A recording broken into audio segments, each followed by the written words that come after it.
আসসালামু আলাইকুম প্রিয় ফুটবল ফ্যান্স। উয়েফা নেশনস কাপের সেমিফাইনালে স্পেন বনাম ফ্রান্সের মধ্যকার আমরা যে ম্যাচটা দেখলাম সেটাকে আপনি আসলে কিভাবে ব্যাখ্যা করবেন? এক কথায় ইউরোপিয়ান ক্লাসিক এমন টাইপের ম্যাচের জন্য ইউরোপিয়ান ফুটবল বিশেষ করে একেবারে টপ টিয়ারে থাকা ফিফা র্যাঙ্কিংয়ের 2 এবং 3 নম্বর স্থানে থাকা স্পেন এবং ফ্রান্সের মতো দলের ম্যাচগুলো দেখা একেবারে মাস্ট উইন একটা কেস।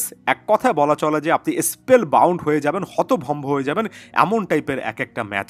5-1 স্কোর লাইন ছিল স্পেনের ফেভারে। সেখান থেকে 79 মিনিট থেকে এক্সট্রা টাইম পর্যন্ত অর্থাৎ এই 14-15 মিনিটে তিনটা গোল দিয়ে ফ্রান্স যেভাবে ম্যাচটা একেবারে পাচ্চার করে ফেললো, এতটা ক্লোজ করে ফেললো, রীতিমতো অবিশ্বাস্য। এমন টাইপের একটা ম্যাচ আপনি যদি না দেখেন, স্কোর লাইন দেখে আসলে সত্যিকার অর্থে বুঝতে পারবেন না শেষ মুহূর্তে এসে ফ্রান্স আসলে কিভাবে অলমোস্ট গ্লোরিয়াস একটা কামব্যাক করে ফেলেছিল। তবে সেটা যাই হোক, শেষ হাসিটা স্পেনের উয়েফা নেশনস লিগের ফাইনালে পর্তুগালের বিপক্ষে তারা মাঠে নামবে। এখানে দ্য লিভিং লিজেন্ড ক্রিস্টিয়ানো রোনালদোর সঙ্গে আপকামিং স্টার ফুটবলার বা অলরেডি স্টার যাকে বলা চলে আগামী দিনে লামিন ইয়ামালের একটা অসাধারণ ব্যাটেল কিন্তু দেখা যাবে। সেটা নিয়ে পরে আলোচনা করবো। আরও একবার এই ম্যাচটাতে ফিরে আসছি। কি অসাধারণভাবে ম্যাচটা শুরু করেছিল স্পেন। ফার্স্ট হাফ এর অধিকাংশ সময় জুড়ে ডমিনেশন আমরা দেখেছি, যেটা সেকেন্ড হাফের অলমোস্ট আওয়ার মার্ক কিংবা তারপর পর্যন্ত কিন্তু কন্টিনিউড হয়েছে।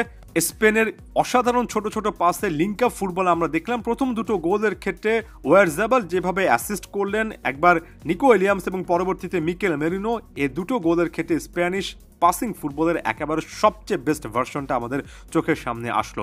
এই ম্যাচে এক কথায় অসাধারণ পারফরমেন্স দিয়েছেন ওয়ারজাবাল এবং নিকো উইলিয়ামস, এবং মোস্ট ইম্পর্টেন্টলি ফাইনাল থার্ডে লামিন ইয়ামাল। আরও একটা লামিন ইয়ামাল শো কিন্তু আমরা এখানে দেখলাম।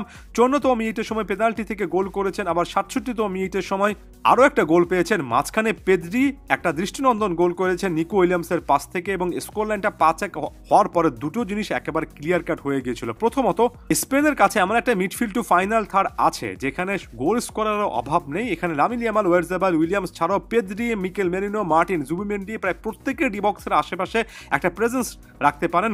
রড্রি যখন এই দলটাতে ফিরবেন তখন সেখানে আরও বেশি করে কিন্তু আসলে সুযোগ বাড়বে। এই জিনিসটা ভুলে যাবেন না। দানি ওলমো, ফাবিয়ান রুইজের মতো ইনফর্ম প্লেয়াররা কিন্তু বদলি হিসেবে নেমেছেন।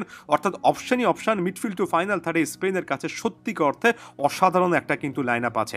তবে সেকেন্ড যে ফ্যাক্টরটা, সেটার জন্য আমাদেরকে পরের কয়েক মিনিট পর্যন্ত অপেক্ষা করতে হবে। সেটা হচ্ছে মিডফিল্ড এবং ফাইনাল থার্ডে স্পেন যতটা অসাধারণ, ডিফেন্সে কি আসলে অতটাই অসাধারণ? এখানে নরম্যান্ড এবং হুইসেনের মধ্যে খুব একটা বেশি কানেক্টিভিটি দেখা যায়নি। ফুলব্যাক পজিশনে কুকুরিয়া খুব ভালো ম্যাচ কাটাননি। পোরোর কাছ থেকেও কিন্তু শেষ মুহূর্তে ডিফেন্সিভ সে অ্যাকশনটা পাওয়া যায়নি, এবং শেষের দিকে এসে যে 3টা গোল কনসিড করেছে স্পেন, প্রায় প্রত্যেকটা ক্ষেত্রে স্প্যানিশ ডিফেন্স লাইনকে কিন্তু যথেষ্ট পরিমাণ ভেঙেছে এ ফ্রান্স। এমনকি বদলি হিসেবে যে ভিভিয়ান নেমেছেন, তিনি তো একটা ওন গোল করেছেন। স্পেনের ক্ষেত্রে বারবার করে এই জিনিসটা, এই প্রশ্নটা আমি রেখে যাই, স্পেনের কাছে একটা মাত্র উইক লিঙ্ক এই জিনিসটা হতে পারে, সেটা হচ্ছে ডিফেন্সে সেই পারফরমেন্সগুলো না থাকা। আমরা স্পেনের এই দলগুলোর কাছে মিডফিল্ড এবং ফাইনাল থার্ডে যতটা ভালো পারফরমেন্স দেখছি, ক্লিন শিটে রাখার ব্যাপারে কিংবা কম গোল কনসিড করা থেকে ক্ষেত্রে সেই জিনিসটা কিন্তু দেখতে পারছে না। অন্যদিকে যদিও ফ্রান্স শেষ মুহূর্তে এসে কামব্যাক করেছে, তবে মিডফিল্ডে তাদেরকে ইনঅ্যাক্টিভ বলে মনে হলো। ডিফেন্সিভলি তো একটা হরফিক পারফরমেন্সে ফ্রান্স এই দলটা দিয়েছে। যেমন মিডফিল্ড টু ফাইনাল থার্ডে ডুয়ে ছিলেন যিনি কিনা চ্যাম্পিয়ন্স লিগে ম্যান অফ দ্য ফাইনাল হয়েছেন, মিকেল ওলিসে ছিলেন, ওসমান দেমবেলে অনেক চেষ্টা করেছেন, তবে শটগুলো প্রেসাইজ হয়নি। কিলিয়ান এমবাপে সময়ের সাথে সাথে জ্বলে উঠেছেন, তবে এখানে আরও বেটার পারফরমেন্স হয়তোবা তারা শুরুর দিকে দিতে পারতেন। ফাইনাল থার্ডে অ্যাক্টিভিটি যদি আরও বেশি করে শুরু থেকে চাঙ্গা থাকতো, তাহলে হয়তোবা নিজেদের ডিফেন্স লাইনের উপর এই চাপটা পড়তো না। ডিফেন্সিভ মিডফিল্ডে র্যাবিওট এবং কোনের পারফরমেন্সটাও কিন্তু বলার মতো নয়।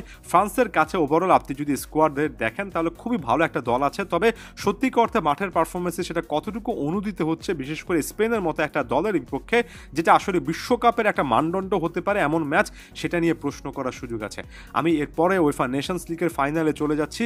স্পেন ক্লিয়ার কাটভাবে এখানে ফেভারিট, তবে ভুলে যাবেন না যে পর্তুগালের কাছেও ব্যালেন্স একটা স্কোয়ার আছে, এবং স্পেনের এই ডিফেন্সিভ যে একটা উইক লিঙ্ক আছে, সেটা কিন্তু পর্তুগাল কোনো না কোনো জায়গা থেকে চান্স নিলেও নিতে পারে। ধন্যবাদ সবাইকে।